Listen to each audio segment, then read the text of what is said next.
Hoje nós vamos ter a apresentação do Carlo Bavagnoli sobre arte etrusca e romana. Carlo, você está com a palavra. Ok, pessoal, então boa noite. Nós vamos falar sobre arte etrusca e romana. Isso seria um repeteco de palestras que eu já dei há 1000 anos atrás, né? Quando nem ao menos se gravavam. Mas nesse meio tempo eu mudei de ideia. Eu me recuso a falar a mesma coisa que eu já falei, ou pelo menos do mesmo jeito que eu já falei.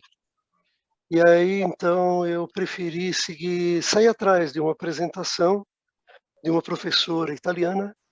E essa professora italiana, ela aborda os 3 temas em 3 palestras diferentes. Então, eu vou usar o material dela muito adaptado, mas a única coisa que eu não consegui fazer foi adaptar a tradução. Então, eu vou fazer uma tradução na base do melhor esforço, de italiano para português, comendo algumas coisas, para a gente não ter o risco de ter mais uma maratona. Eu tenho 60 slides, a 1 minuto e meio cada um vai dar 90 slides. Então, desculpem de novo pela coisa em italiano e desculpem de novo pela maratona, mas vai ser a última esse ano antes da São Silvestre. Vai lá, Wagner. Então, arte etrusca. Pode virar o próximo.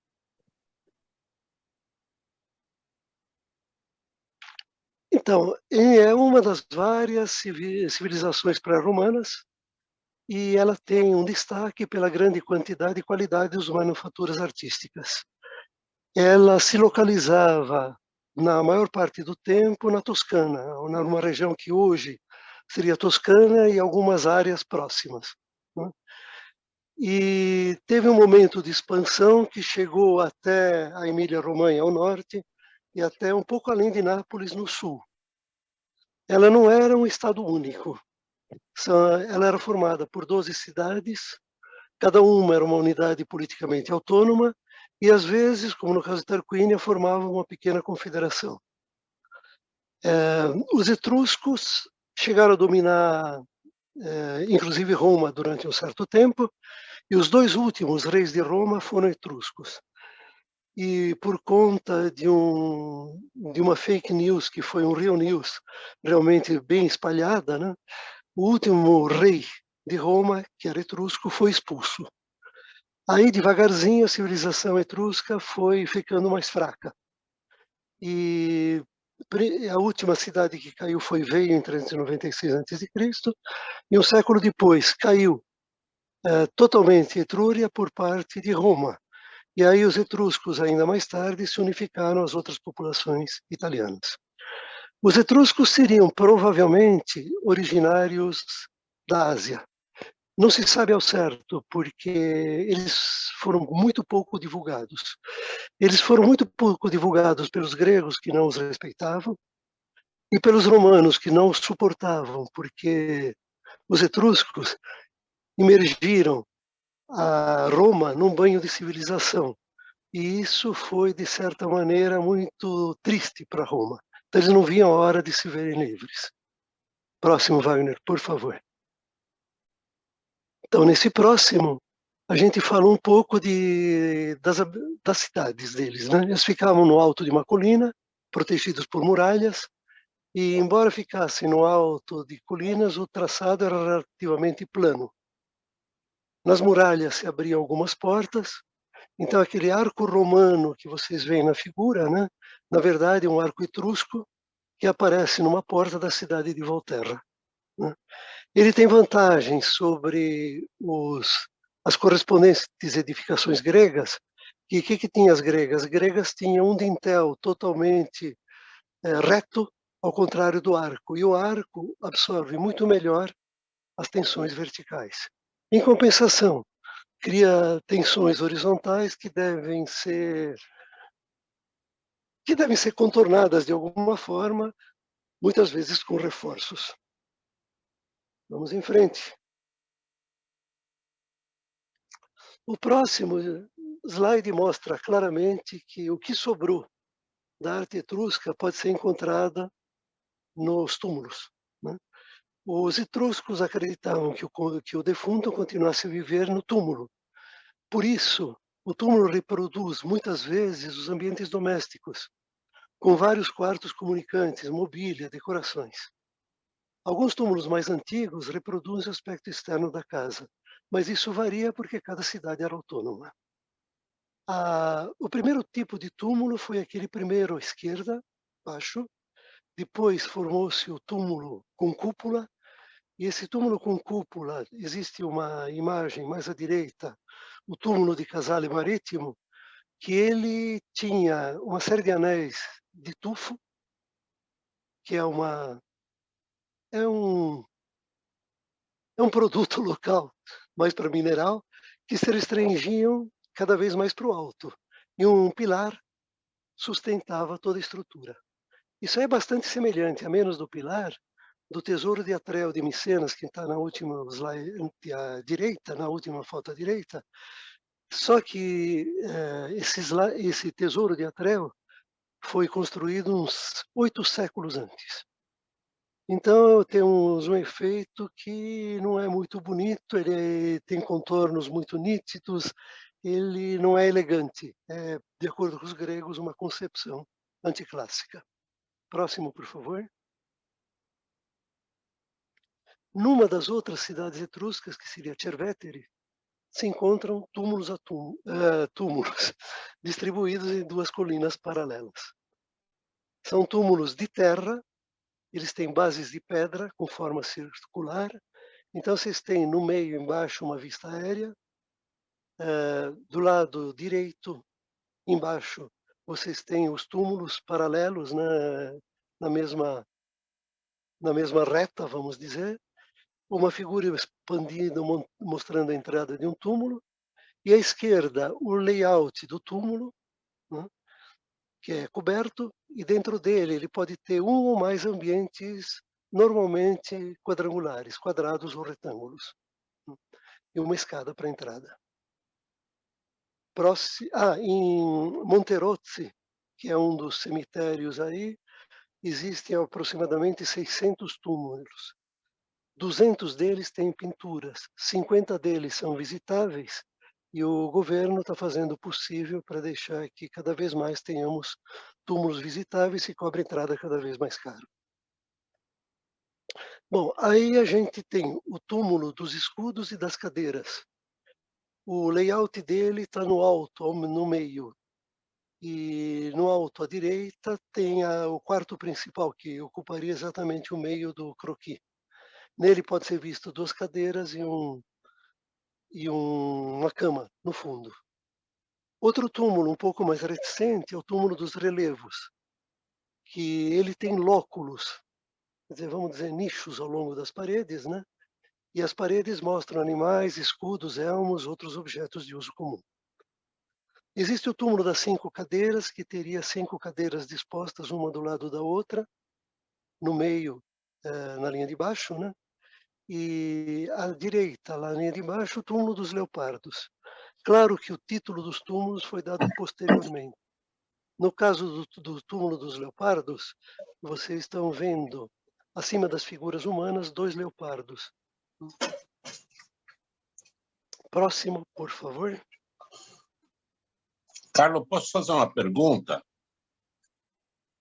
Pode? Não seria no fim? Falaria. Não sei, para pegar o espírito. Quer dizer, normalmente os túmulos que sobreviveram lá do Egito são os túmulos dos faraós, né? Uhum. Mas aí tem muito túmulo, quer dizer, o túmulo não era só do rei ou do imperador. Não, eram de pessoas comuns com tudo aquilo que tinham de direito para continuar a viver depois da morte. Mas pessoas ricas, suponho eu, ou não? Eu não sei te dizer, Ari, provavelmente sim. Agora, pela quantidade, a quantidade é violenta, né? E foi a única coisa que sobrou da destruição dos romanos. Foi a única coisa que os romanos respeitaram. Então não dá para ter a ideia geral. Eu acho que quanto mais pobre, provavelmente a pessoa, mais pobre o túmulo, né? Por exemplo, aquele túmulo que tinha 1, 2, 3, 4, 5, 6, 7 quartos, né? Era provavelmente de uma família muito rica. Obrigado. Mas os vivos não conviviam com os mortos, isso está claro, não eram as habitações dos vivos. Ok. Não restou muito dos templos antigos, né? Dos templos etruscos, alguns com base em pedra, eles são, na aparência, realmente templos gregos, né?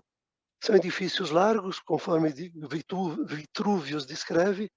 Vitrúvio foi vamos dizer, um arquiteto romano, mais ou menos por volta de do ano zero, né? Tinham 3 celas paralelas para 3 diferentes deuses, um pronal bem grande, né? E com colunas do tipo dórico, né? E a única grande diferença com o templo grego é que ficava no alto pódio e havia uma escadaria de acesso, como se vê na ruína à direita. Próximo, por favor. A maior parte das esculturas etruscas vem dos, como é que eu diria? Corredi. Às vezes eu me atrapalho com o italiano, rapaz. Com os enxovais funerários, com os kits funerários, né? E toda a arte da civilização etrusca está ligada à religião e ao custo do além. Nesse contexto, aparece a prática dos arúspices, que eram os adivinhos, que liam nas vísceras dos animais o desejo dos deuses, às vezes se ajudando com modelos em bronze, como o famoso fígado de Piacenza, que aparece no alto à direita e embaixo no meio. E aí ele identificava as correspondências entre o mundo celeste e o mundo terrestre.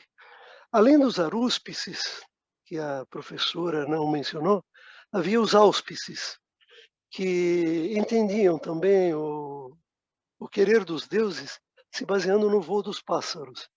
E até agora, né, auspices forma a palavra auspícios. Bom, a idade arcaica da escultura etrusca é caracterizada pela produção de urnas chamada canopus, como era no Egito, né? E a tampa está feita em forma de cabeça humana, mas ela não reproduz exatamente o morto, né? Mas reproduz um tipo físico, mais do que um indivíduo específico. Uma curiosidade de uma escultura etrusca, embaixo à esquerda, é uma cobra saindo de um muro. Próximo, Wagner, por favor.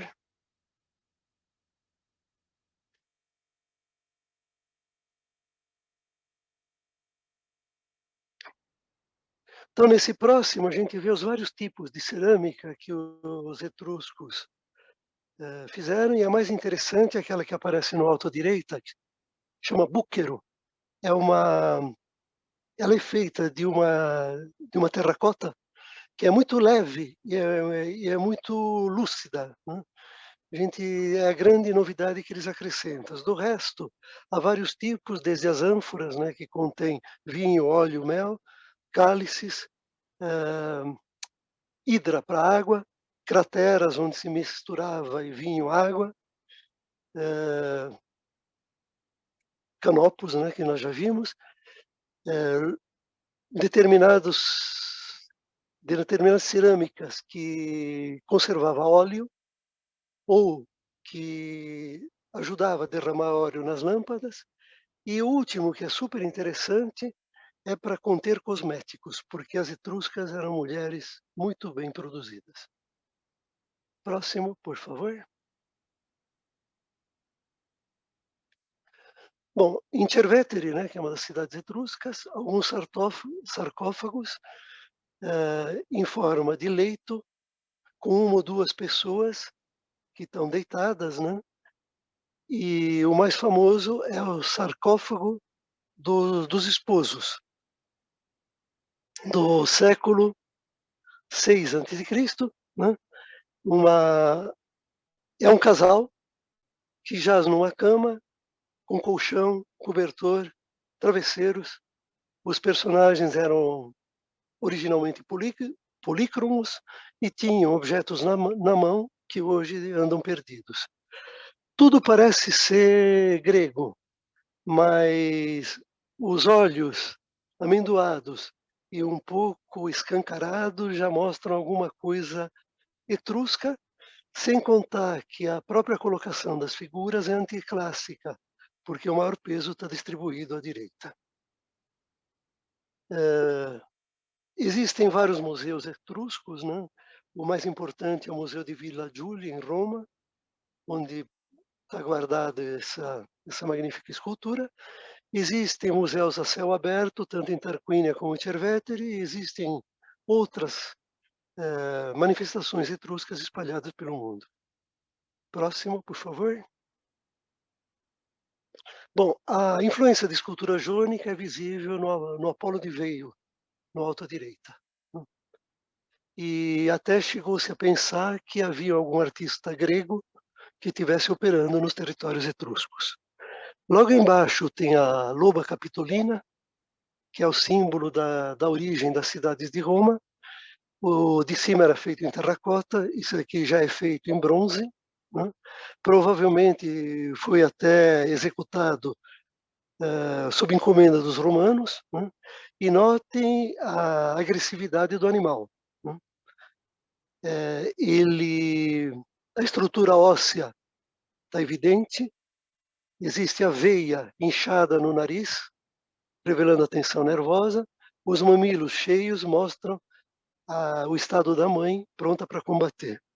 Mais tarde, no Renascimento, foram adicionadas a essa escultura estatuetas de Rômulo e Remo, exatamente em posição prontos para mamar. Existe uma outra escultura de bronze, também que revela a tensão e aspereza, que é a Quimera de Arezzo. A quimera é algo que não existe até hoje, né? E a Quimera de Arezzo é uma fera, né, que tem cabeça de leão, rabo de serpente e uma cabeça de cabra. E existe um pelo hirto ao longo das costas, né? As unhas saem das como é que chama? Das patas, né? E é uma grande força expressiva que mostra uma poderosa estrutura geométrica que é própria dos gregos, mas o tipo de realidade exibida vai além dos gregos. Ok? Próximo, por favor. Embaixo à esquerda, o Bruto Capitolino, já é do terceiro século a.C. e já mostra a confluência dos etruscos no núcleo da civilização romana. Não se sabe quem é a figura representada, mas existe a preocupação em mostrar uma grande severidade moral. Do lado direito, o homem que discursa, o arringatore del trasimeno, que tem rugas, é levemente gordo, exprime maturidade, pacatez e equilíbrio. A pose também é anticlássica por causa do efeito da mão, mas essa data de 90 a.C., mais ou menos, onde foi produzida essa escultura, a partir daí foi concedida a cidadania romana a todos aqueles que nasceram ao sul do Rio Pó. O Rio Pó é aquele que atravessa o norte da Itália, né? Então, bem acima da Etrúria. E os etruscos passarão, a partir desse momento, não existirão mais, e inclusive juridicamente. Próximo, por favor.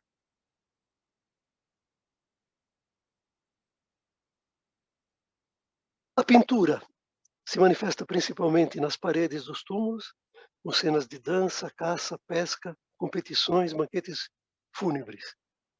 E no teto são pintadas outras coisas que normalmente dizem respeito ao realismo do ambiente. Nos túmulos mais antigos, a pintura é aplicada diretamente na superfície rochosa da parede.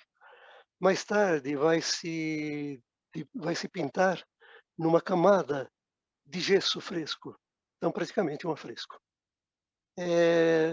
A pintura mostra figuras que lembram os egípcios, quer dizer, bem bidimensionais. As linhas são chatas, existem linhas de contorno e a paleta está limitada a 4 cores: vermelho, marrom, azul e verde. O exemplo mais antigo é o túmulo dos touros em Tarquínia, 540 a.C., e mostra uma cena do mito de Troia, que seria a cilada de Aquiles a Troilo. A história diz o seguinte, que se Troilo, que era um dos filhos do rei Príamo de Troia, né, chegasse a completar 20 anos vivo, Troia não seria tomada. Os gregos, por qualquer motivo, sabiam disso, né? Então Aquiles vai armar a cilada a Troilo. Então Troilo está passeando inocentemente, serenamente com seu cavalo, e Aquiles está pronto para pular. A tensão é evidente. Nesse mesmo túmulo dos touros, existe um pouco acima dessa cena daí, uma cena que é evidentemente erótica, né? Um homem mais escuro, uma mulher mais claro, um touro, que é o símbolo da fertilidade, e na linha de baixo, talvez os que estão com o celular não consigam perceber, vários símbolos fálicos, né? Isso daí mostra, de certa maneira, o quanto o ato sexual era importante para os etruscos, e até provavelmente ele representa a vida, a morte, a vida após a morte. Ou seja, continuação do que Mbappé e Giroud chamavam até ontem de joie de vivre. Chamavam até ontem de joie de vivre, ou seja, alegria de viver, né? Os etruscos se dedicavam muito à dança, à vinha, ao vinho, ao erotismo, e para os gregos, eles eram considerados degenerados por conta dessa cultura sexual. Diziam os gregos que eles compartilhavam esposas, andavam nus, praticavam sexo em público e assim por diante. Eu resolvi por própria conta... Não resolvi por própria conta coisa nenhuma. Próximo, por favor. O túmulo dos cavalos tem cenas mais equilibradas e elegantes. Na parede do fundo tem uma figura feminina, no centro do lado esquerdo embaixo. Tem uma figura feminina que avança, né, que cumprimenta um homem, e esse homem está acompanhado de um rapazinho que toca flauta, que vocês veem na terceira embaixo, né? Enquanto na segunda vocês veem um cavalo avançando de um lado, existe um correspondente simétrico do outro, que vão na direção do homem e da moça. E o importante dessa história... Nossa, estou perdendo o celular. Só um minuto.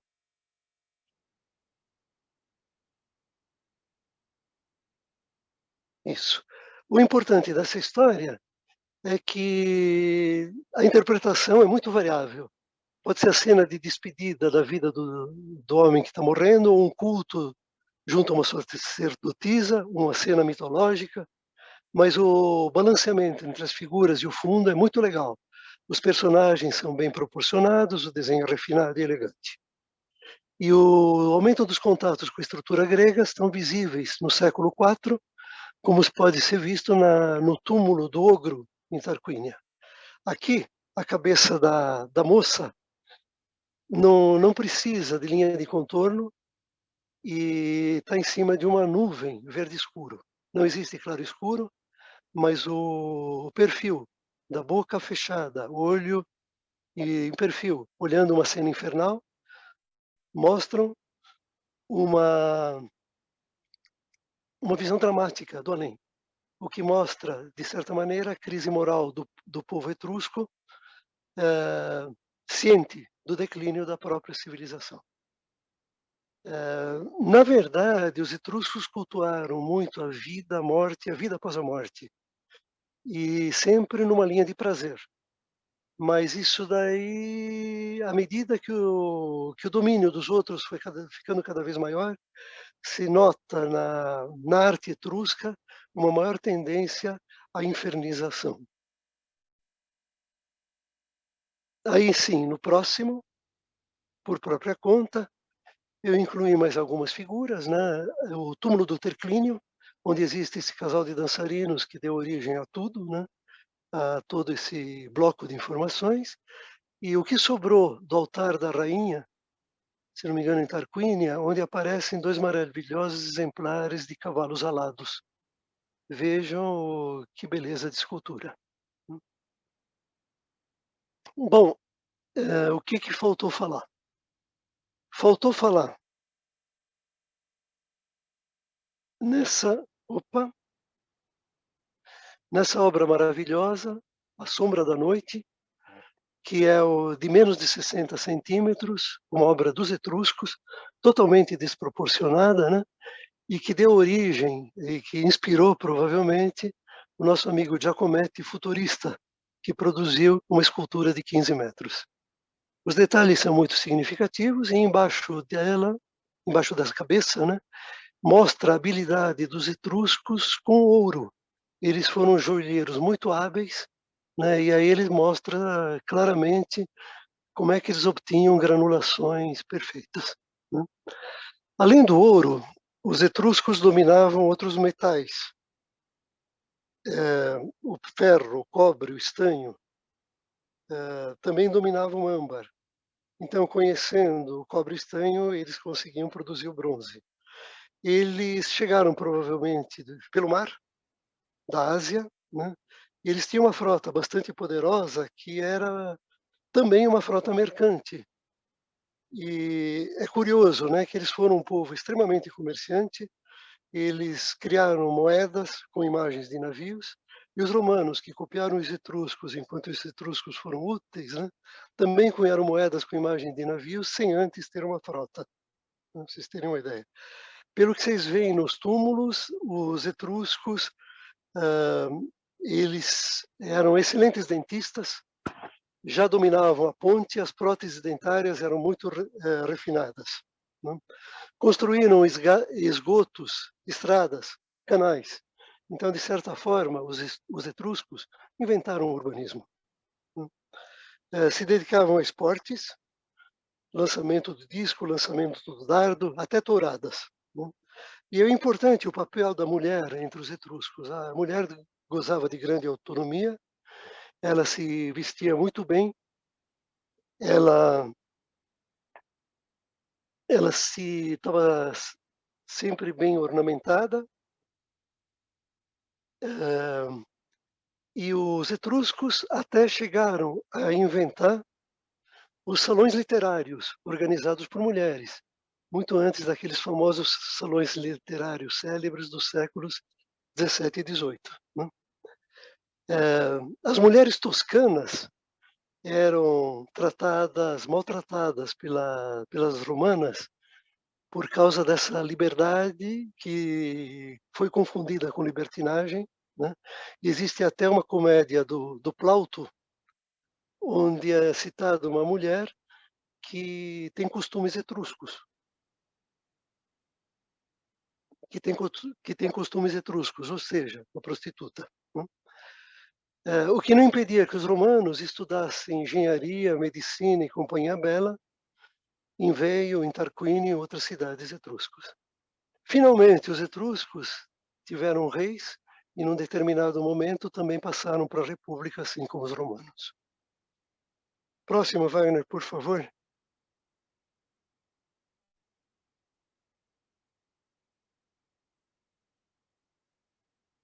Cacilda, eu perdi meu celular. Não, não perdi. Ou perdi, hein? Beleza, voltou.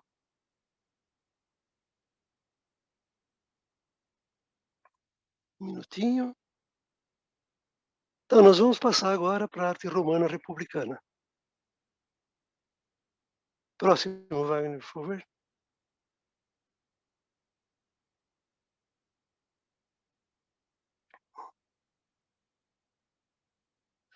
Então, a história de Roma é o conto de uma incrível ascensão política. Em 7 séculos, um lugar habitado por pastores e camponeses torna-se o centro de um imenso império. E nesse contexto, a arte assume uma função política e social. Ela exalta a virtude e a grandeza de Roma. Mas a arte não teve um papel muito importante na civilização romana.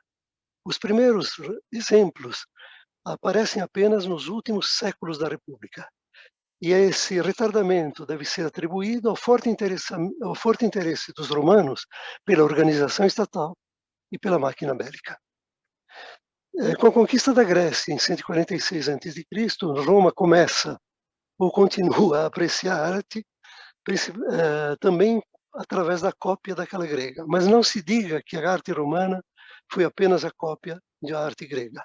Ela tem uma originalidade, uma autonomia em relação à grega, embora, de certa maneira, ela derive da grega.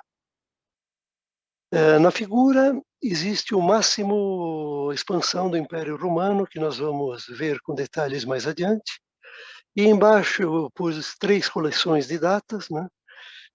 Roma foi monarquia durante 2 séculos e meio, aproximadamente, foi república durante mais 5 séculos, e foi império, e o Império do Ocidente viveu mais 5 séculos também. O Império do Oriente foi mais adiante.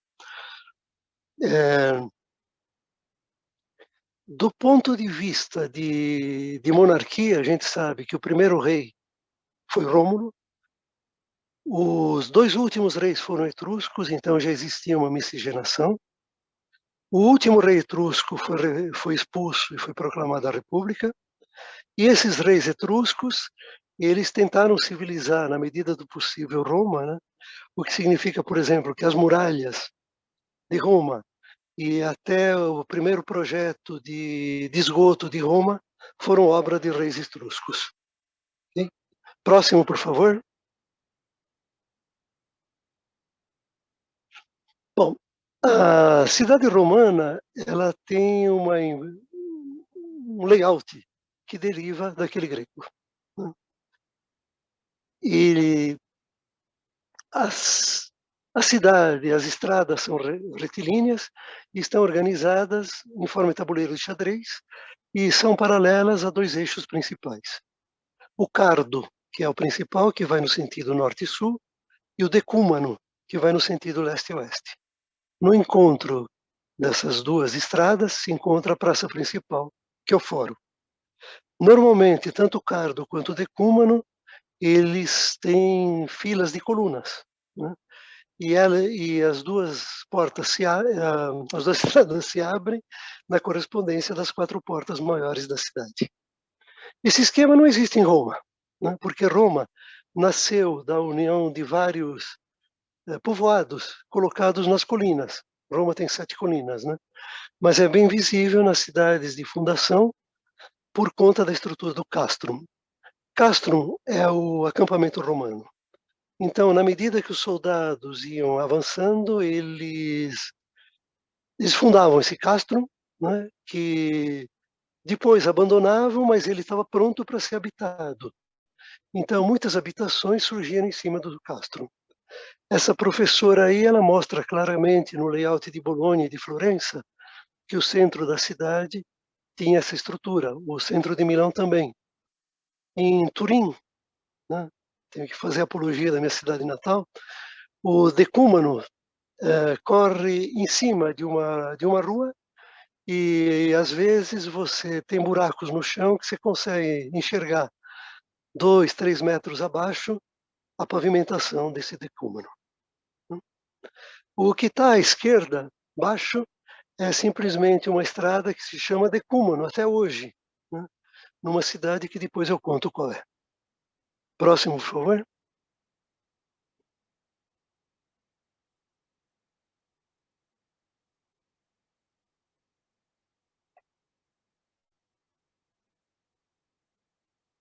As infraestruturas. A política expansionista romana determina a necessidade de organizar as ligações entre as diversas... Perdi o slide.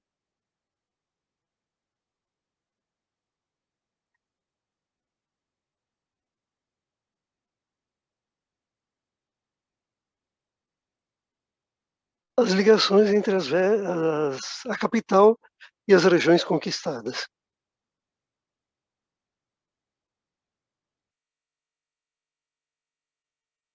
Então, os romanos desenvolvem uma violenta estrutura de estradas, a partir de vários estratos, que seriam 4, de materiais, né, que garantem, né, a continuidade dos mesmos até hoje, né? Então, vocês têm embaixo, por exemplo, uma estrada de Pompeia, uma estrada da Via Ápia Antiga e assim por diante. Esses 4 estratos, do lado do pavimento, que era o extrato superior, existia uma canaleta que permitia o escoamento da água. Ao longo das estradas, que chegaram a ser desenvolvidas por mais de 80.000 quilômetros, isso é bastante coisa, né? Os romanos botavam barcos milhários.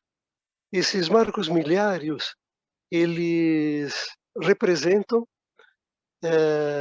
a distância com relação à cidade principal. Uma milha romana é equivalente a 5.000 pés romanos. Um pé é 30 centímetros aproximadamente. Uma milha romana é aproximadamente 1,5 km. E tem aí um exemplo, né, de um marco milhário que poderia atingir o diâmetro de 1,5 m e a altura de 2 metros. E essa estrutura de marco milhário ainda está presente hoje no nome de cidades. Então, por exemplo, Sétimo Torinese, ela fica a 7 milhas romanas de Turim. Sesto San Giovanni fica a 6 milhas romanas de Milão. Quem estudou a história da Itália vai lembrar que a expedição que resgatou o sul da Itália para os italianos partiu de uma cidade chamada Quarto dei Mille. E essa Quarto dei Mille fica a 4 milhas de Veneza. Próximo, por favor, Wagner. A cidade. Não, esse foi anterior, né? Isso. Bom, a grande invenção nesse ponto foram os arcos romanos, né, que já tinham sido inventados pelos etruscos, e principalmente o que derivou deles, que foi a abóbada e a cúpula. Né? Graças às invenções e a novas técnicas de construção, os romanos construíram infraestruturas e edifícios públicos, pontes, aquedutos, anfiteatros, teatros, basílicas, termas, etc. Graças ao arco, eu não preciso de estruturas muito grandes por contenção. E nasce uma arquitetura muito mais simples, com muito mais abertura, muito mais altura. Né? E, principalmente, quando você tem sequências de arcos, como vai acontecer nos aquedutos, o que vai acontecer? O componente horizontal que poderia derrubar o arco, ele vai se anulando pelos arcos dispostos um do lado do outro. Então, pela primeira vez, a arquitetura torna-se espaço. Pode-se dizer que os romanos inventaram o espaço arquitetônico. Na figura, ao alto, né, vocês veem 2 pontos muito importantes. O diâmetro do arco, que se chama luz, e, vamos dizer, o raio que sobe e que se chama flecha. Né? A cada 30 graus, mais ou menos, existe uma estrutura que vai encaixando com as estruturas próximas, dando um geral que é extremamente resistente.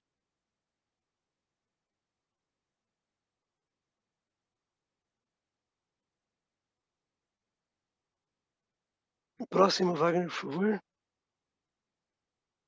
Então, o próximo mostra os vários tipos de arcos, né? O arco propriamente dito, que se baseia tipicamente em concreto. O arco rebaixado, que é utilizado para portas, ele é semelhante ao arco, só que aquela flecha, né? Aquela distância do ponto mais alto aonde estaria a estrutura grega é bem menor, e finalmente a flecha nula, que é a platabanda. E existem dois tipos principais de abóboda, né? A abóboda que se chama de berço, por incrível que pareça em português, em italiano seria abóboda em barril, né? E abóboda em cruzeiro. A abóboda em cruzeiro seria o cruzamento de duas abóbodas em barril, né? Em português, ela se chama... Puxa, acho que eu esqueci. Abóboda,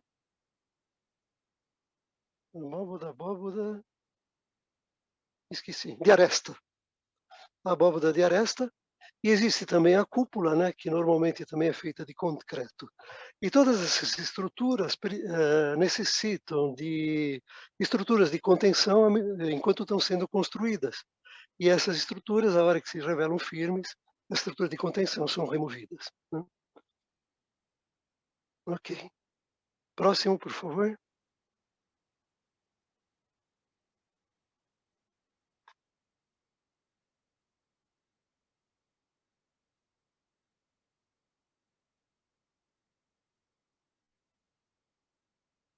Segundinho, isso. Bom, as estradas não teriam tido um grande impacto se não houvesse pontes para atravessar os rios. E é exatamente o arco e a abóboda que se mostram fundamentais para isso, né? Para a criação dessa nova estrutura arquitetônica. A construção das pontes era tão importante que ela era controlada, era considerada uma atividade sacra. E o cara que presidia a execução da ponte era o Pontífex Máximo. Lembram que Pontífex Máximo acaba sendo o Papa hoje em dia. Então a palavra pontífice, né, está ligada à construção de pontes. Tem dois exemplos maravilhosos de pontes. A ponte de Tibério, em Rímini, no alto à direita, né, que hoje liga Rímini com o subúrbio, e é uma ponte para pedestres. E existe a ponte Saint-Martin, que fica na cidade do mesmo nome, no século I a.C. Ele fica praticamente perto da Suíça, perto da França, né? E essa estrutura maravilhosa, que foi modelo de várias pontes medievais, ela tem embaixo dela um pequeno museu que explica o funcionamento dos arcos e das pontes.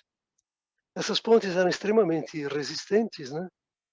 Muito mais daquela, por exemplo, que caiu em Gênova em 2018. E nós vamos ver rapidamente por quê. Próximo, por favor.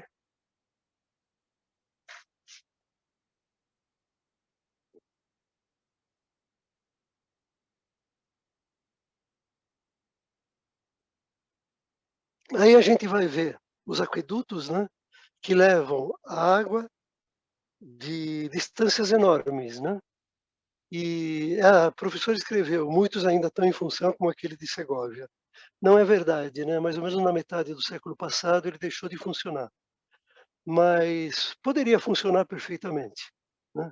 Outro exemplo maravilhoso de aqueduto é o Pont du Gard, na França, né? Ele fica perto de Nîmes, né? E imaginem, ele tem um desnível de 34 centímetros a cada quilômetro. Vejam a capacidade desses engenheiros romanos, né? O aqueduto, ele tinha... Esse aqueduto de Pont du Gard permitia que fosse canalizado 20.000 metros cúbicos de água por dia. Se vocês pensarem que hoje em dia no Brasil uma pessoa em média gasta 200 litros, né? Imaginem quantas pessoas seriam beneficiadas. Aí, o aqueduto era também um elemento pacificador. Ou seja, ele não era feito só para os romanos, era feito também para os locais colonizados. Por exemplo, em Paris, vulgo Lutécia, né, dos romanos, você tem, perdão, você não tem absolutamente nada. Você tem uma cisterna subterrânea, isso sim, que nem aquelas que foram feitas pelos romanos, né? E que ainda hoje são visitáveis, né? Elas não são operacionais, mas são visitáveis. E embaixo de Paris existe uma cisterna para coleta de água, antigamente, né? Não tem nada a ver mais com a rede de esgotos atual, mas essa cisterna acompanha o Boulevard Saint-Michel e fica perto do Museu de Cluny. Essas cisternas eram para conservação da água gerada pelos aquedutos, ou transportada pelos aquedutos. Próximo, por favor. Graças ao arco foram construídas as portas urbanas, como, por exemplo, a Porta Nigra de Trier. Né? Trier é uma cidade hoje alemã. Então, notem que os romanos tinham chegado até o rio Mosela, praticamente até o Reno, por volta de 200 depois de Cristo. E também criaram esgotos, né? Em latim cloaca, em espanhol também, né? E se vocês olham exatamente a figura de baixo, é muito semelhante ao esgoto que vocês veem em Paris. Ok. Próximo. Muros e mosaicos. Bom, os romanos inventaram técnicas de construção inovativas e eficazes. Eles tinham dois tipos de produtos principais: a malta aérea, que era um conjunto de cal, areia e água, e a malta hidráulica, que era um conjunto de cal, pozzolana e água. Essa pozzolana é um composto que tem bastante silício, que se encontra pertinho de Nápoles. Né? E essa malta hidráulica que era obtida a partir dele, ela é estupidamente resistente à água. Dizem até que ela melhora quanto mais água está por perto. Então, com isso daqui, era um grande componente para as pontes. A grande novidade da arquitetura romana é a invenção do concreto, né? Misturando a malta com pedras ou tijolos. O tijolo, que é um produto econômico, começa a ser produzido na idade de Augusto, ou seja, mais ou menos no ano zero, e vai caracterizar toda a arquitetura imperial romana. Ele é produzido em medidas padrão, foi usado com grande frequência e a base é uma argila cozida numa fornalha. Né? Em determinados casos eram utilizados materiais locais, né? E os revestimentos de parede ou de pavimento, principalmente para os ricos, eram verdadeiras obras-primas em mármore. O mosaico não foi inventado pelos romanos, mas foi aperfeiçoado por eles. Né? E eles preparavam, de uma forma bastante semelhante às estradas, as várias camadas, até o mosaico propriamente dito, que às vezes que poderia até parecer modelos tridimensionais, como aquele do meio. Próximo, por favor. A casa.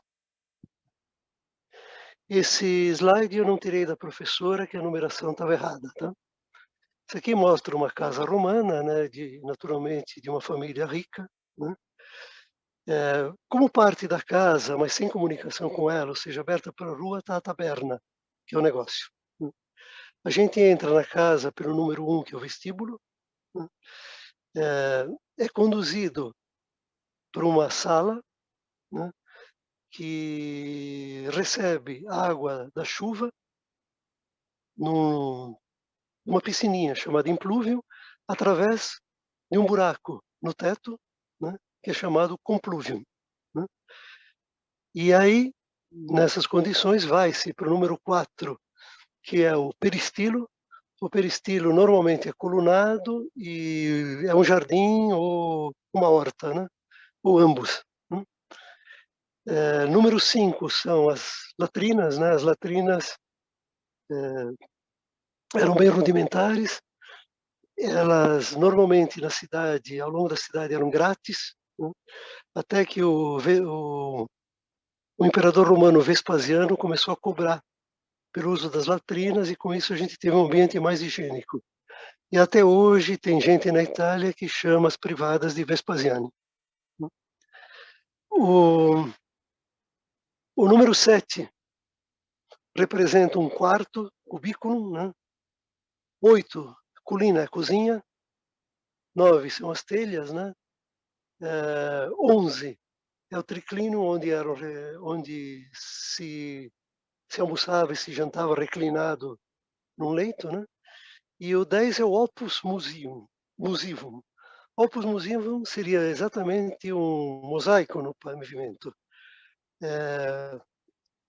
Musivum significa relativo às musas, e é daí que deriva a palavra mosaico. Antigamente, nas grutas das musas, as grutas eram revestidas por mosaicos. À direita mostra como as terraças naturais de uma cidade chamada Éfeso, né, na Turquia, foram aproveitadas na construção de uma casa com, vamos dizer, diversos andares, né? E essas casas, elas, como é que eu diria, elas comportam, né, dentro delas, aquecimento e mosaicos de primeira linha. As casas romanas eram normalmente sem janelas, né? Isso por causa que os romanos queriam se proteger contra a violência e queriam também bastante privacidade. Então, vamos dizer, a única coisa que existia eram portas, né?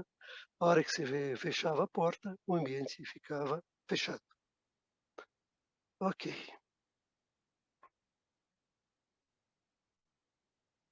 Vamos em frente, próximo. Aí tem alguns exemplos, né, do complúvio em cima, do implúvio embaixo. 2 exemplos de um átrio, né, com implúvio e complúvio, de um jardinado e colunado peristilo, né, e a reconstrução virtual de um triclínio. Isso daí, o do meio é da cidade de Pompeia. Sempre lembrando, né, Pompeia foi destruída não na época republicana, já na época do Império, por um terremoto, né? Mas existem artes, né, que foram preservadas, estão visíveis até hoje, de vários períodos, inclusive do período republicano.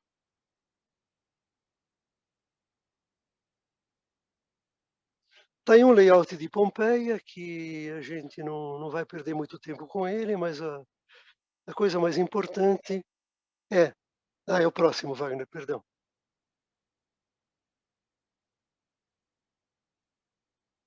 E a coisa mais importante é exatamente no canto alto à esquerda, a Vila dos Mistérios, onde estão preservadas as melhores obras de arte. Existia um cardo, existia um decúmuno também, evidentemente existia um fórum no cruzamento, e havia termas já naquela época, né? E são todas coisas que a gente vai discutir brevemente daqui por diante. Então, primeiro, nós vamos falar um pouco da pintura. Próximo, Wagner, por favor. E da Idade Republicana, principalmente em Pompeia e Herculano, sobreviveram várias obras de arte. Na verdade, o pessoal divide essas obras de arte em 4 períodos, mais ou menos 50 anos cada um. No primeiro, simplesmente de incrustação, ou seja, você talha a pedra para dar uma imagem parecida com mármore. O segundo, aí os romanos já criam uma arquitetura em perspectiva, quer dizer, eles pintam dando a ideia de perspectiva. O terceiro já abandonam essa ideia, né, a parede real, e já tem desenhos de grande perfeição e de grande movimento. E o quarto é uma junção do segundo e do terceiro, o ilusionismo prospético, né, com figuras ricamente desenhadas e com a perspectiva. A propósito do segundo, da arquitetura em perspectiva, disse que os romanos inventaram o espaço arquitetônico. A propósito do quarto, que o ilusionismo prospético, né, disse que os romanos inventaram a decoração de interiores. Próximo, por favor. Mais alguns exemplos, né? Bem na frente das termas, em Pompeia, existe uma casinha chamada lupanar. A entrada desse lupanar não é franca, ela tem um guia na frente que abre por conta de uma pequena doação, porque tem cenas que não podem ser vistas para crianças, né? Por exemplo, aquela que está representada. Lupanar é o prostíbulo, né? Ao lado do lupanar, o termopólio. O termopólio era um lugar onde se sentava eventualmente para comer e colocava-se o prato em cima desses buracos e aí o prato era quente. Então pode-se dizer que, de certa maneira, os romanos inventaram o fast food. Próximo, por favor.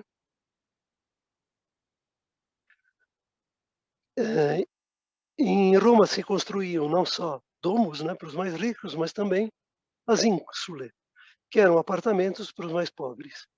Enquanto as casas dos patrícios eram fechadas para o exterior e abertas apenas para o átrio e para o peristilo, então isoladas e silenciosas, as ínsulas estão abertas ao exterior com janelas e eventualmente sacadas, e eram extremamente barulhentas.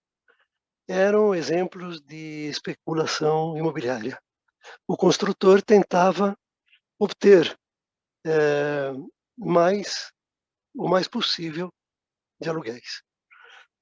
Os lugares altos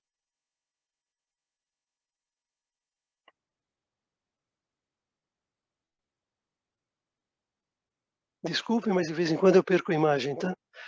Os lugares altos os andares altos eram construídos em madeira e facilmente pegavam fogo. Os inquilinos mais ricos estavam em quartos de pedra. Cada ínsula podia conter até 300 habitantes. E eram habitações tão inseguras e malsãs que Augusto chegou a proibir a construção de edifícios altos mais de 20 metros. Normalmente elas tinham 4 andares, mas o térreo, então era alguma coisa do tipo 13 metros, coisa parecida, né? Vocês podem ver o que restou de uma ínsula em Ostia, que era o porto de Roma. Próximo, por favor. Uma conta que a gente pode fazer é o seguinte: tinha 46.000 ínsulae em Roma e umas 2.000 domos, pelo menos 46.000. Então dá umas 50.000 casas. Naquela época, Roma devia ter 1.500.000 habitantes. Dividindo 1.500.000 habitantes por 50.000, dá ocupação média de 300 habitantes.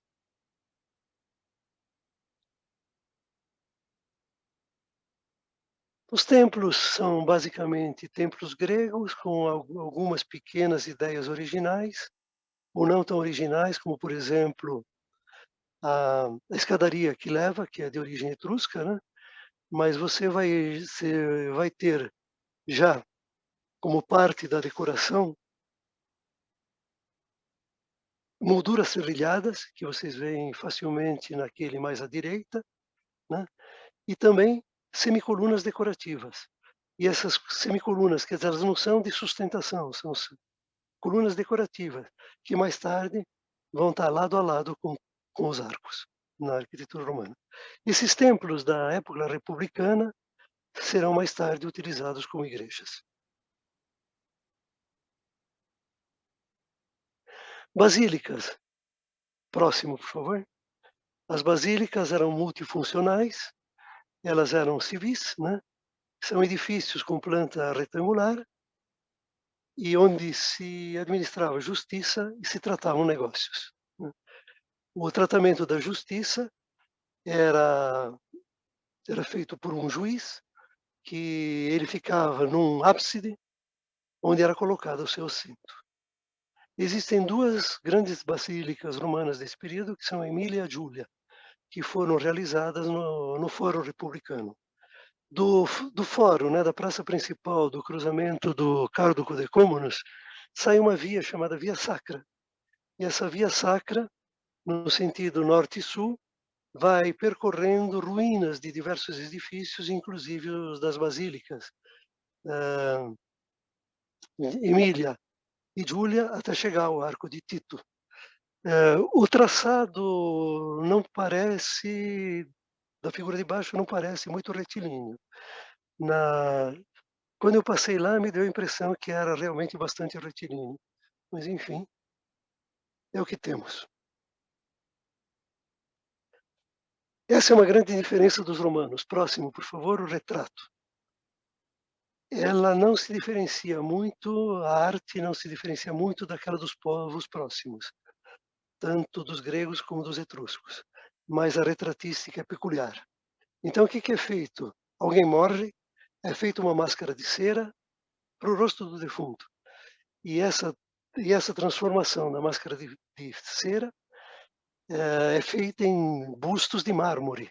E com isso daqui aparece um retrato muito verdadeiro, no qual as feições do rosto estão produzidas com grande fidelidade, incluindo os defeitos físicos. Bom, romanos versus gregos. Romanos do tempo republicano versus gregos. Os gregos foram mais para teóricos, os romanos foram muito práticos e pragmáticos. Os gregos cultivaram a beleza, os romanos perseguiram o poder. Os gregos inventaram a filosofia, a essência, né? E os romanos transformaram a filosofia em direito, proteção das leis. Uma frase grega típica é conhece-te a ti mesmo, porque o grego quer conhecer. Os romanos, uma frase típica dos romanos é dura lex, sed lex, que significa dominar. Nós vamos passar daqui a pouco da República para o Império. Com um detalhe, que o imperador já existia no tempo da República. E o imperador era o comandante das tropas, que fazia as guerras externas, né? E que quando chegava na cidade, ele tinha que se recolher à sua função normal. Então o imperador é aquele que manda, né? E de repente ele se transforma num cara que manda, absolutista. O que faltou dizer sobre a República é durante a República que aparece o símbolo SPQR, Senatus Populusque Romanus, o Senado e o povo romano. Esse povo, no início, não representava o povo, no sentido que a gente enxerga hoje. Ele representava a classe patrícia. Então foram necessários muitos séculos para o povo perceber que tinha o poder. E muitas vezes com greves que obrigaram os patrícios a reconhecer o seu valor. Próximo, por favor. Bom, tem uma comparação entre a arte grega e a arte romana. Volta só por favor. Então existem confrontos, isso. O templo grego de Segesta na Sicília, né, com o seu dintel horizontal em cima dos pilares, o aqueduto de Segóvia, que tem sequências de arcos e até de muitos andares. Aí você tem a cobertura plana do Partenon, comparada com a cúpula do Panteão, que nós vamos ver daqui a pouco. Em termos de esculturas, né, a gente tem o bronze de Riace, que foi resgatado no oceano no século passado, grego, pelado, né? E o Augusto de Prima Porta, ou seja, o primeiro imperador Augusto, que a gente vai discutir daqui a pouco, vestido, né? E com o mesmo tipo de movimento, que era muito importante tanto para a escultura grega como para a romana. Um Péricle de feições normais e o imperador Caracalla de feições reais, o que mostra a diferença da retratística, né? O ideal, o idealizado versus o real. E, finalmente, do ponto de vista de esculturas, o friso do Partenon é muito mais pobre que o friso da coluna trajana, que nós vamos ver mais adiante. Uma figura feminina que aparece numa urna grega e todo o movimento de uma figura feminina que aparece nas escavações de Pompeia. Próximo. Obrigado.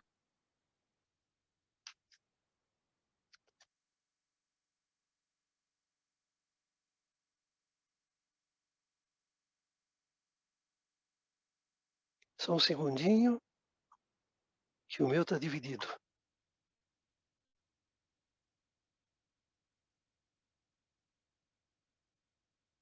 Arte romana imperial. Então, pode ser direto o próximo slide, Wagner, por favor? Então, depois de um longo período de guerras internas e externas, né, inicia a longa estação do Império Romano. Augusto, cujo nome inicial era Otaviano, né, se proclamou Augusto no 27 a.C., tem uma importância ligada ao impulso social, cultural e artístico. E graças à paz augustia, ou à paz romana, né, ou seja, se me paga eu te protejo, né, a economia floresce em todo o Império. E as construções evoluem tanto em Roma como em todos os territórios conquistados. Sempre lembrando, né, que Roma replicava tudo aquilo que fazia para os territórios conquistados. E a frase de Augusto é famosa. Eu achei uma cidade de tijolos. Eu estou devolvendo para vocês uma cidade em mármore. Eu anotei do lado algumas datas importantes que mostram datas de construção de determinados documentos, de monumentos como o Coliseu, o Arco de Tito, a Coluna Trajana, o Panteão, a estátua equestre de Marco Aurélio e assim por diante, e alguns fatos importantes, tipo a erupção do Vesúvio, em 79 depois de Cristo, o Edito de Milão, que reconheceu os cristãos, a fundação de Constantinopla, a divisão do Império do Oriente e do Ocidente, e finalmente a queda do Império do Ocidente. Do lado esquerdo, bem perto do início da página, estão os vários imperadores romanos mais significativos, né? Do lado, a máxima expansão do Império Romano, que a gente vai discutir também mais adiante. Bom, arquitetura. Próximo, né, por favor.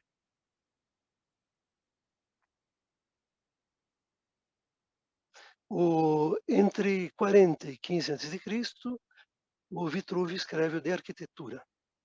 Então, ele é o primeiro tratado de arquitetura que existe. Ele enfrenta todos os problemas técnicos e teóricos da construção e chega até a comparação entre as proporções humanas e aquelas da arquitetura. Ele diz ainda, a arquitetura deve ter 3 qualidades. A primeira, harmonia, proporcionalidade. A segunda, funcionalidade. A terceira, robustez. Aqui estaria um exemplo do estudo dele, o homem vitruviano, inclusive, que vai ser retomado mais tarde por Leonardo da Vinci. Bom, com a chegada de Augusto, a escultura toma um papel cada vez mais político.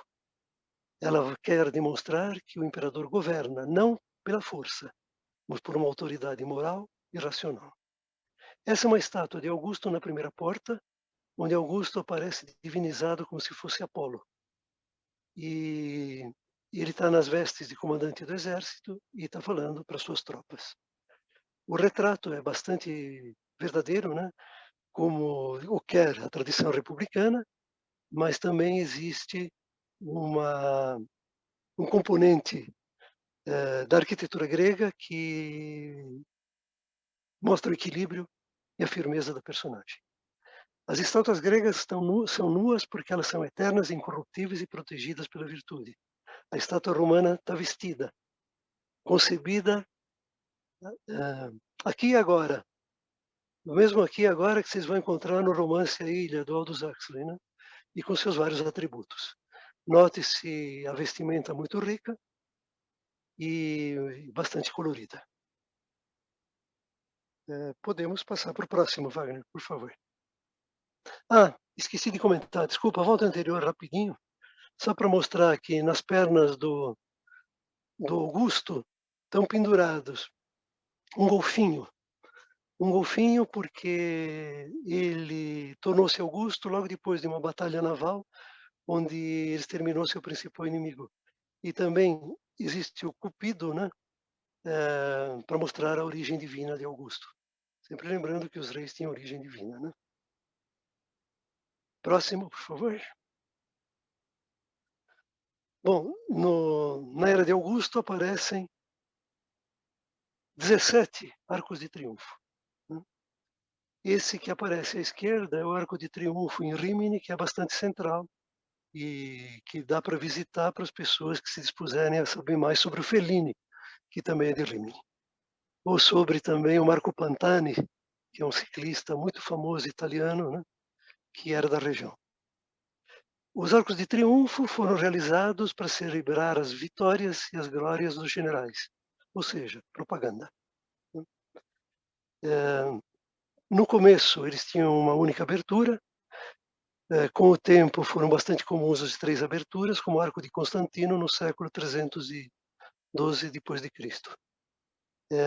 No Arco de Augusto, inicialmente tinha debaixo acima do tímpano, uma dedicatória. O tímpano é esse triangulão, né, mais escuro.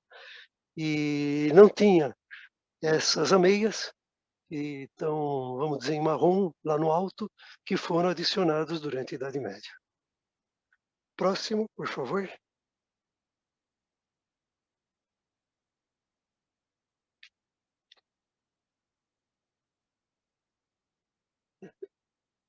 No ano 11 antes de Cristo, Augusto completa o teatro que dedica para o sobrinho, Marcelo. É um dos mais antigos teatros romanos em pedra. Ele era usado para espetáculos de teatro e de música. Ele era grátis. As mulheres eram admitidas desde que ficassem no fundo, os escravos também eram admitidos desde que ficassem de pé.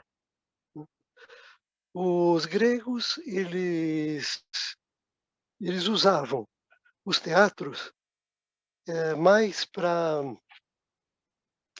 diversão e para cultura. Os romanos, exclusivamente para diversão.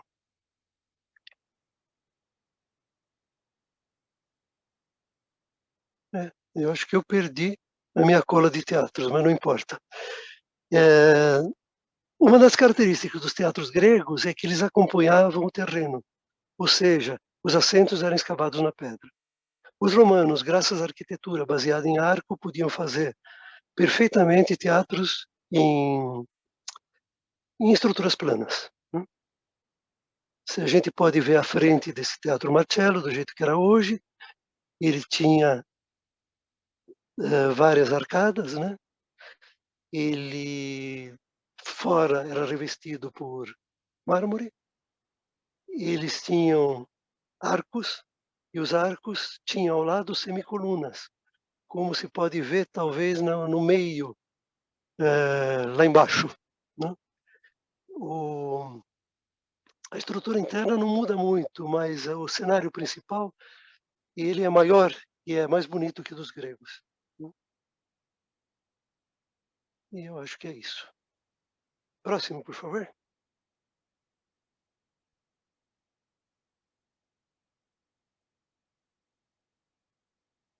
O anfiteatro. O anfiteatro, ele é um teatro totalmente fechado, né? Ou seja, seriam 2 teatros superpostos, e essa estrutura é uma estrutura nova, né? Ela é uma estrutura elíptica, quer dizer, não é mais circular como eram os teatros, ou semicircular como eram os teatros, né? Esse teatro daqui, chamado Coliseu, né? Anfiteatro chamado Coliseu, ele foi ereto numa depressão onde era antes a casa de Nero, né? A estrutura se baseia no arco, 80 arcadas, e em cima até existe a possibilidade de abrir um velário, ou um toldo, né? Que no caso de sol ou de chuva, impedia que os espectadores sofressem muito. Esse Coliseu tem uma longa história. Próximo, por favor. Ele começou debaixo de Vespasiano, foi inaugurado por Tito, teve 100 dias de espetáculos seguidos, custeados pelo imperador, e esses espetáculos eram de vários tipos. Por exemplo, batalhas navais. É incrível a facilidade como essa estrutura lá embaixo se enchia e se esvaziava de água. Eram feitas caças a animais ferozes. Eram damnatio bestias, que eram condenações à morte com feras. E aí se insere o nosso amigo Androcles e o leão. Não existe nenhuma fonte segura de perseguição dos cristãos no Coliseu. E provavelmente o principal era o combate entre gladiadores. Então, quem quiser, existe o filme Gladiador, que vale muito a pena, né? O filme Vesúvio, que mostra a destruição de Pompeia, ele é muito fiel do ponto de vista das estruturas e muito idiota do ponto de vista de trama. Para o meu gosto, lógico. Bom, cabiam 70.000 espectadores, né? Existiam corredores debaixo da arena para moradia, inclusive, dos gladiadores e jaula dos animais. Né? E havia 4 níveis de arcadas, com 4 ordens arquitetônicas distintas. A ordem inferior era dórico, o segundo era jônico, o terceiro era coríntio, o quarto também era coríntio. Então aproveitem, coríntios, é a última vez que vocês estão por cima. Do ponto de vista de arquitetura,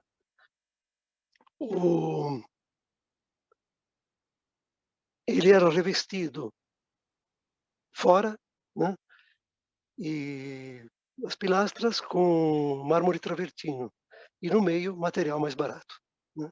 Notem que ele tinha uma planta elíptica, os eixos eram de 188 por 156 metros e chegava quase a 50 metros de altura. Próximo, por favor.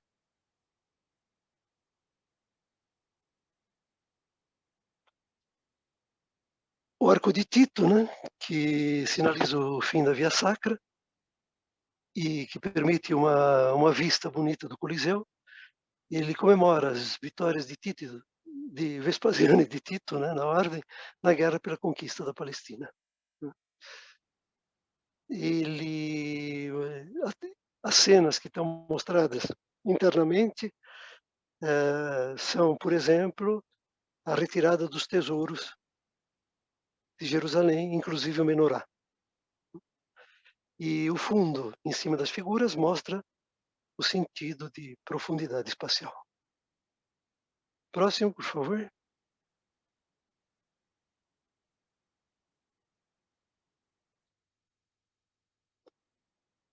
E temos o glorioso Panteão. O Panteão foi realizado debaixo do imperador Adriano, né, no século II depois de Cristo, no início. É um templo dedicado aos 7 deuses planetários: Sol, Lua, Vênus, Saturno, Júpiter, Mercúrio e Marte. Então, dentro dele existem 7 nichos, né, para adoração desses deuses. Né? 5 deles, né, deram o nome aos dias da semana, na Itália, na França, né? E 3 deles, né, os dias da semana na Inglaterra. O espaço interno parece, né, que a gente fica suspenso no interior de uma grande esfera. Isso é efetivamente, quer dizer, o layout do Panteão, ele é o layout de uma esfera que vocês veem aí de diâmetro de 43,44 metros, né? Essa esfera é uma semi-esfera do ponto de vista da parte superior, e do ponto de vista inferior, ela é contida por um corpo cilíndrico chamado tambor, com espessor de 6 metros. Ele foi, num determinado momento, consagrado à Virgem. E por isso escapou da destruição dos templos pagãos a hora que os cristãos foram reconhecidos como religião oficial. A cobertura era em telhas de bronze dourado, e elas foram retiradas e fundidas. O chão e boa parte do revestimento parietal ainda são originais e são mármores de várias cores. O panteão foi construído atrás de outro templo que tinha sido construído anteriormente. O que mais que eu falo aqui? Acho que só, né? Se nós temos a vista de frente, a vista de cima, a vista do interior e a planta dele. Ok, próximo, por favor. Então, você tem, em cima do tambor, né, de 6 metros de diâmetro, a grande cúpula hemisférica, que foi a mais alta do mundo até o século XV. E ela tem uma sustentação muito forte. E ela aparece do lado de fora como se fosse algo rebaixado, mas na verdade é todo o material de sustentação que dá essa impressão. A cúpula foi realizada em concreto com materiais que vão ficando cada vez mais leves à medida que vou chegando mais para cima. Existem 5 anéis concêntricos de 28 gavetões. E vocês veem claramente os gavetões, por exemplo, na figura do meio embaixo, né? E esses gavetões, eles aliviam a estrutura e a tornam mais resistente. Próximo, por favor. E, finalmente, um componente principal é um óculo, né, com 9 metros de diâmetro, que constitui a única fonte de luz para o grande vão circular. E o visitante aí ele fica numa dimensão horizontal, que vai desde a entrada até a ábside, que é uma dimensão terrestre, e uma dimensão celeste, que liga, vamos dizer, onde ele está, né, passa pelo óculo e vai até o divino. É a luz que cria o espaço interno.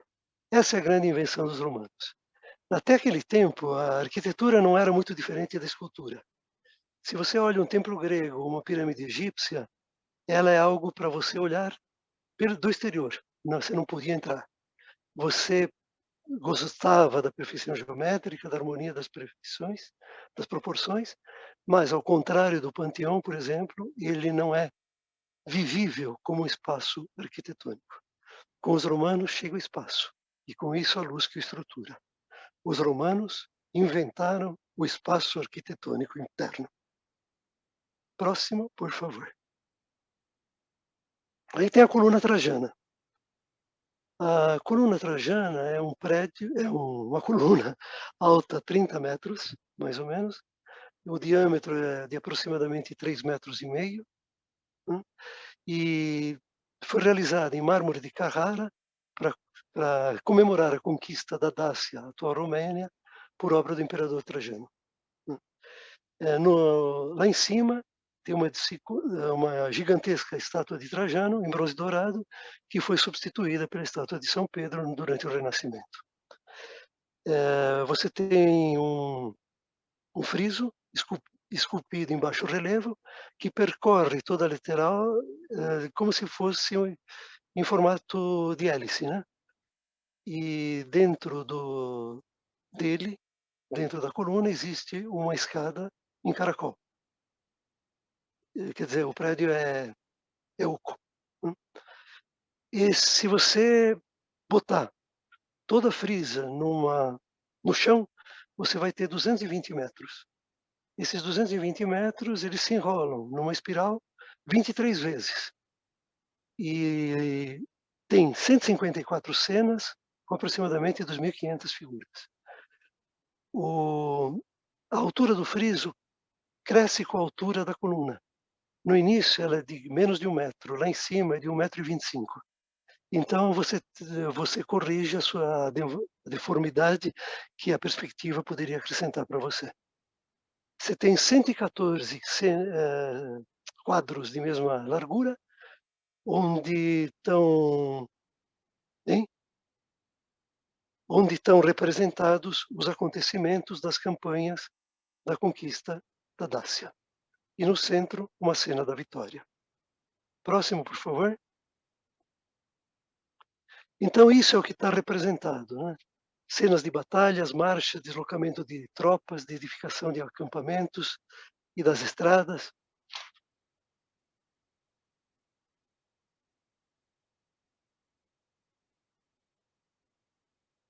As cenas têm contextos totalmente reais, com rochas, árvores, edifícios, e até existe uma cena da colheita, para dizer que uma determinada campanha se desenvolveu no verão. Ele era colorido, as armas estavam em bronze, reproduzidas em miniatura, colocadas na mão dos personagens. Trajano está representado 59 vezes, sempre em destaque. E, na maioria das vezes, o olhar dos outros participantes da cena estão dirigidos para ele. Bom, numa dessas a gente pode dizer que os romanos inventaram o cinema. Próximo, por favor.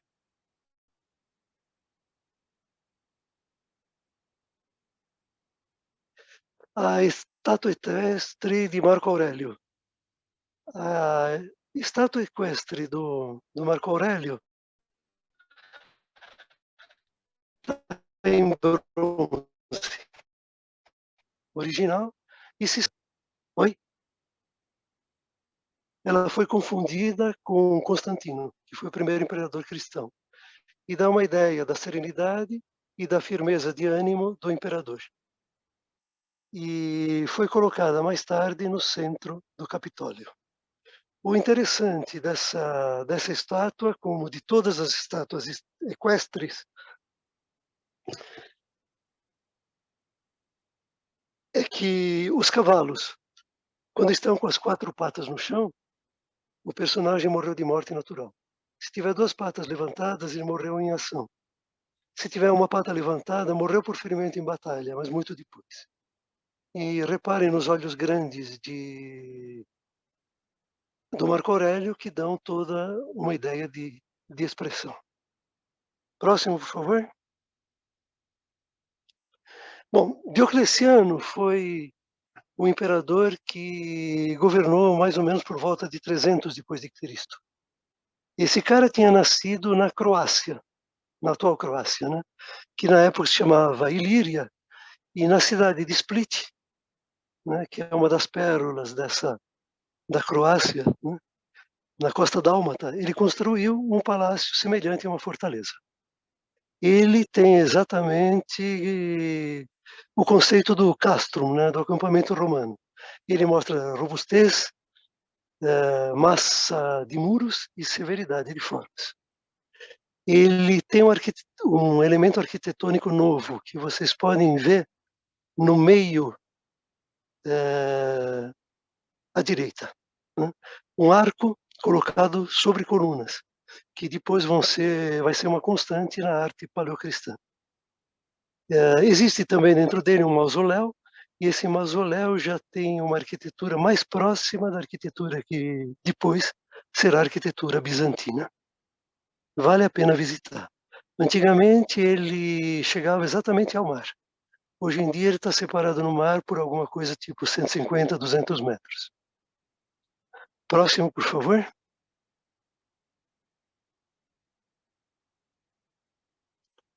Bom, os romanos construíram termas desde o século II a.C. Eles construíam termas perto das fontes naturais de água quente. No tempo imperial foram desenvolvidas as termas urbanas, onde as pessoas se levavam diariamente para se levar e repousar. E existiam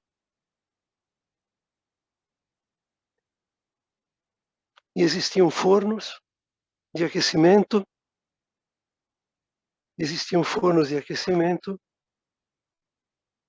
e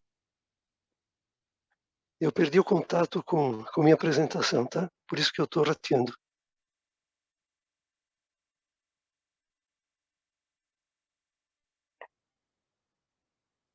Existiam fornos de aquecimento e alimentação por aquedutos. As termas são uma série de salas, piscinas, pórticos e vestiários, distribuídos de maneira simétrica em relação a um eixo central e dentro de um grande recinto. O maior implanto termal da antiguidade são as termas de Diocleciano, mais ou menos por volta do 300 depois de Cristo, numa área de 13 hectares. Do lado direito existe um esquema das termas. Nesse esquema vocês vão ver que normalmente a pessoa entra pelo tepidarium, que seria o ar morno, né? Em seguida, ele vai para o caudarium, que é o ar mais quente, e até chegar no ponto culminante, que é o mais seco. Antes de chegar no tepidarium, ele era ungido com óleos, e aí depois saindo do caudarium, ele é lavado, e finalmente ele vai para o frigidarium, que é na prática uma piscina, né?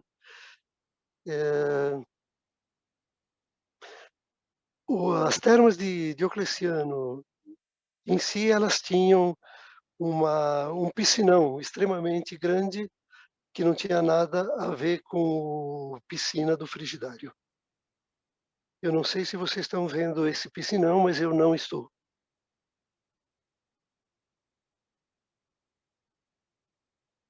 Estamos vendo, sim. Vocês estão? Beleza. Esse piscinão era uma piscina monumental, área livre, né? Voltando ainda, queria falar da expressão jogar a toalha.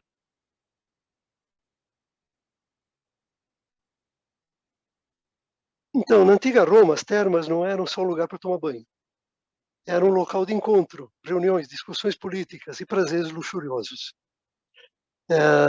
Lá existia uma espécie de troca de favores, onde os jovens iam às termas em busca de dinheiro e os homens de meia idade procuravam favores. Quando um jovem recebia uma proposta, ele ficava na frente do pretendente. Se ele desse um segundo nó na toalha, que significava não topo. Se ele deixasse cair a toalha, significava que tinha aceitado e fazia-se o negócio. Então, depois, bem depois, esse conceito de jogar a toalha, de desistir, né, de resignar, foi levado para o boxe.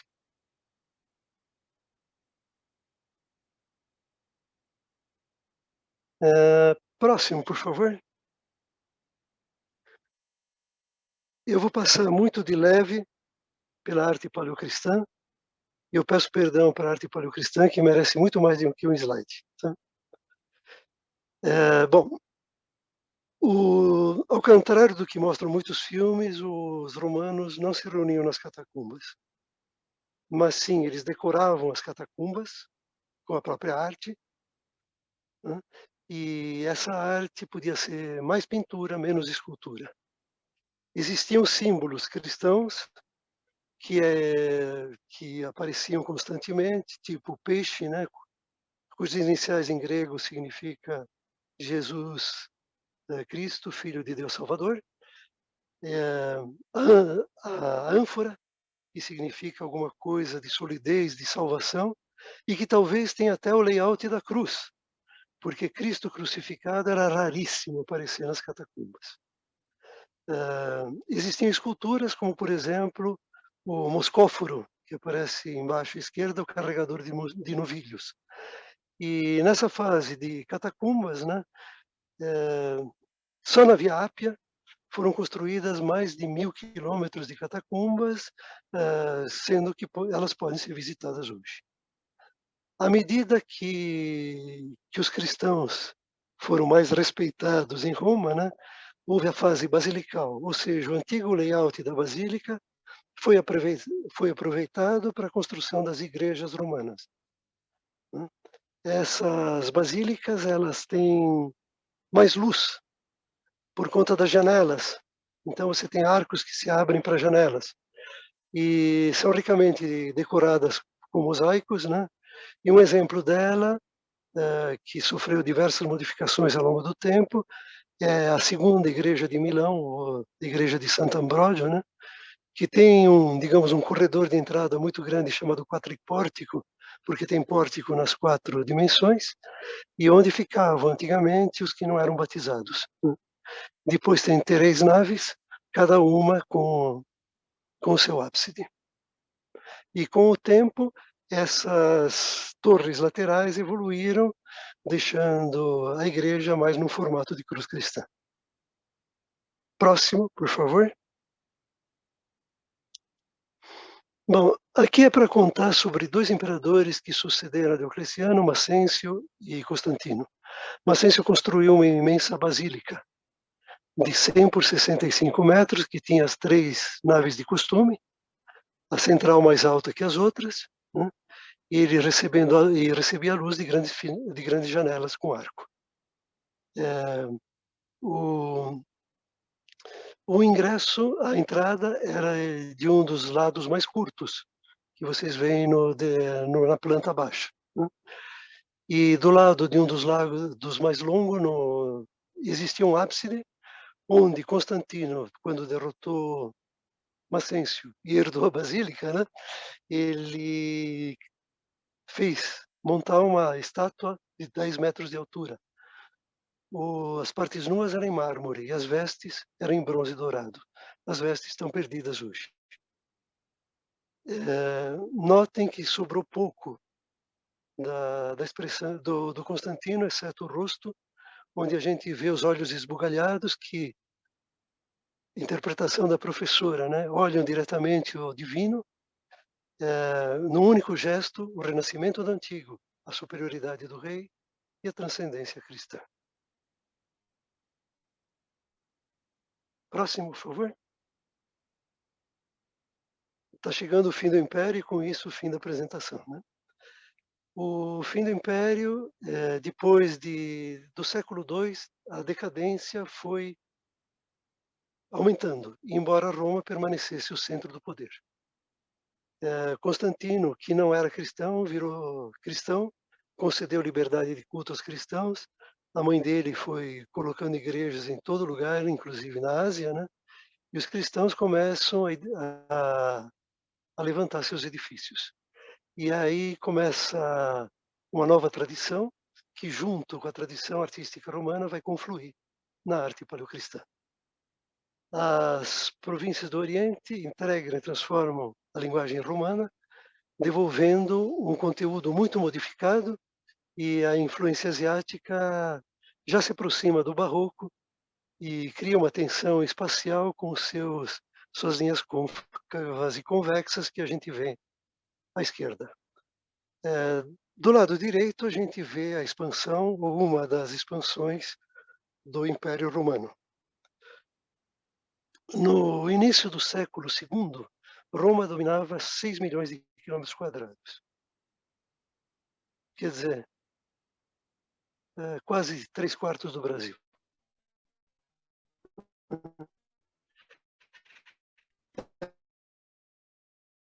Ela tinha 80 milhões de habitantes na época, distribuídos entre a Ásia e a África. Na época de Cristo, 5% da nação mundial estava na Europa. Roma tinha uma população, chegou a uma população de 1,5 milhão de habitantes. Para vocês terem uma ideia, ela só voltou a ter essa população por volta de 1950. No século VI depois de Cristo, com a decadência, só 50 mil habitantes existiam nela. Depois de Diocleciano, não se fala mais dos imperadores, que são de importância muito pequena. Se fala mais de grandes generais que protelaram a queda da Roma, do Império Romano, que já tinha sido dividido em Oriente e Ocidente, né? Roma tentou sobreviver mudando sua capital para Milão, para Ravenna. E existem importantes cidades romanas ao longo de todo o contorno do Mediterrâneo. Por exemplo, na Cássia, né, Split, a gente não falou em Zadar, onde existem ruínas romanas por toda parte. A gente não falou em Porek, que é onde nós vimos aquele decúmenos, que eu não falei qual era o nome, e assim por diante. Né? Em Éfeso é outra cidade importante, Cesária é outra cidade importante em Israel, Geras é outra cidade importante na atual Jordânia, Alexandria é uma cidade importante no Egito e chegou a ser a segunda cidade romana da época, com a metade da população de Roma.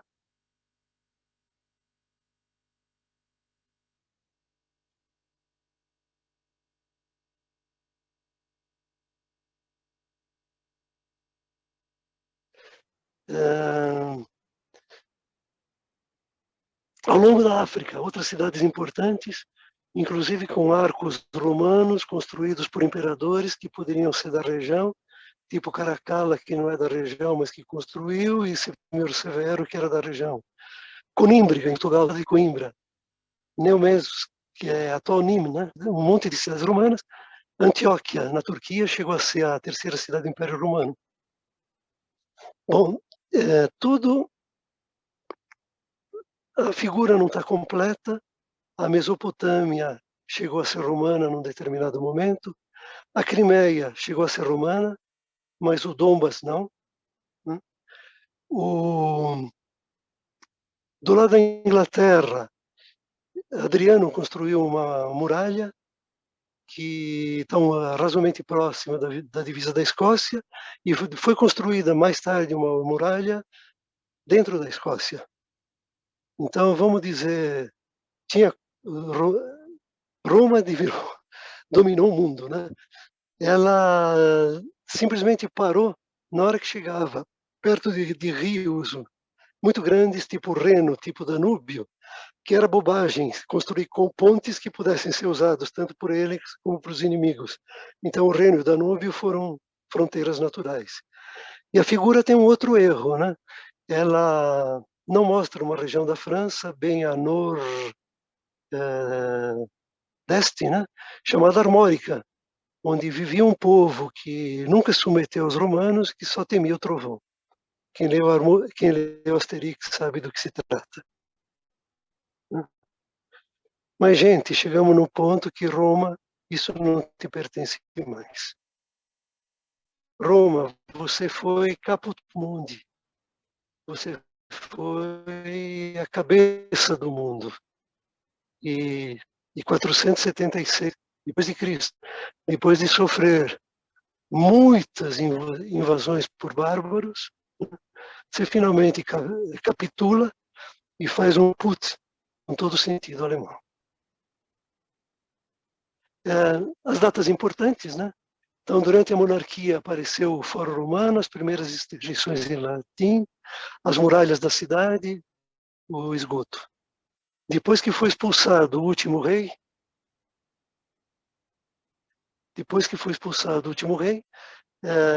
aparece em 450 antes de Cristo, perdão, as 12 tábuas, que seriam o princípio do direito romano, a Via Ápia, que é uma das estradas, né?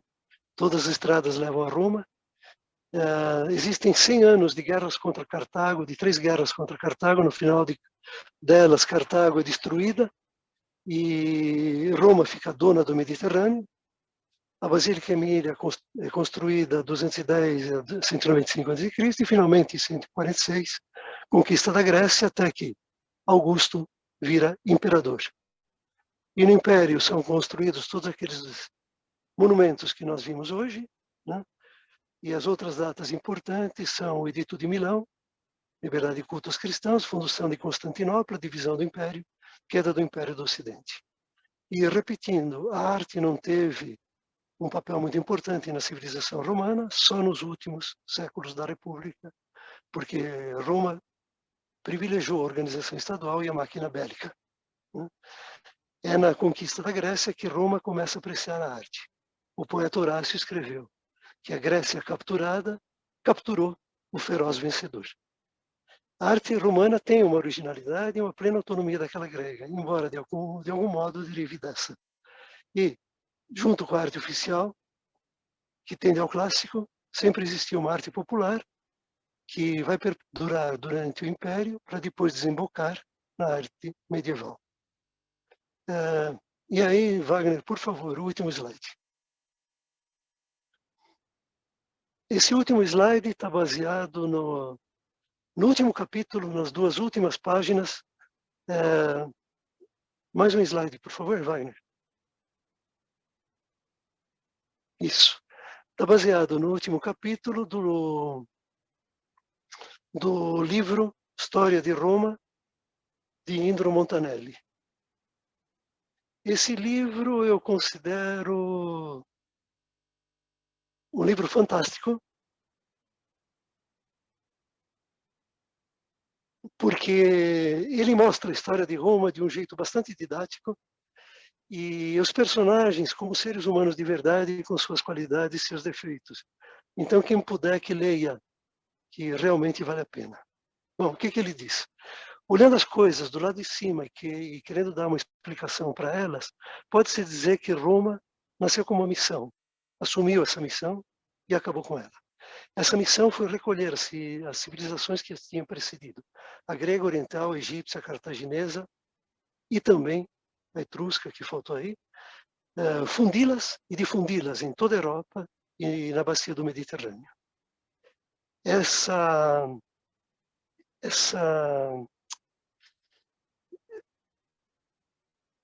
Roma não inventou grande coisa na filosofia, nem na arte, nem na ciência, mas forneceu as estradas para a circulação de tudo isso, os exércitos para a defesa, um formidável complexo de leis para garantir o desenvolvimento dentro da ordem, e que até hoje são matérias nas faculdades, né? E uma língua para torná-las universais. Queria comentar algumas coisas de língua, né? Nós já falamos sobre duralex et lex. Tem uma frase de Plauto, homo hominis lupus, ou seja, o homem é o lobo do homem. Mens sana in corpore sano. Tem uma frase que significa, naqueles dias, in diebus illis, e que ela foi corrompida, ela ficou in diebus illis. E essa palavra busilis significa até hoje algum tipo de encrenca, né? Horácio inventou a frase carpe diem, que vocês podem encontrar na Sociedade dos Poetas Mortos. Sêneca inventou errare humanum est, errar é humano, ou seja, e perseverar no erro é diabólico, né? Tertuliano, que foi um escritor e um teólogo, né? Mais ou menos na época de 200 depois de Cristo, ele escreveu creio porque é absurdo, credo quia absurdum. Ele se baseava na religião católica. Ele crê, apesar de todos os absurdos e por causa deles, né? Ele escreveu também a respeito da religião católica que somos apenas de ontem, quer dizer, nós nascemos depois de Cristo, né? E já estamos enchendo o mundo. A escrita latina foi retomada mais adiante, por exemplo, por Descartes. Cogito ergo sum, penso logo existo. A bandeira dos inconfidentes, ela leva o libertas quae seratamen. O brasão de São Paulo leva non duca duco, não sou conduzido, conduzo. E o brasão de Paris é mais significativo ainda. Ele está escrito fluctuat nec mergitur, ou seja, flutua, mas não mergulha, não se afoga. Isso é uma alusão a todas as revoluções que acabaram com Paris. Ou seja, Paris balança, mas não cai, né? Do direito romano sobra a expressão do des, é dando que se recebe em termos atuais, né? Eu dou para que você dê. Ou, toma lá, dá cá. Né? E talvez a mais bonita de todas é victis, que não foi pronunciada por romano, foi pronunciada por um galo. Roma foi invadida pelos galos por volta de 400 a.C. Então ela cansou de ser invadida antes e depois, né?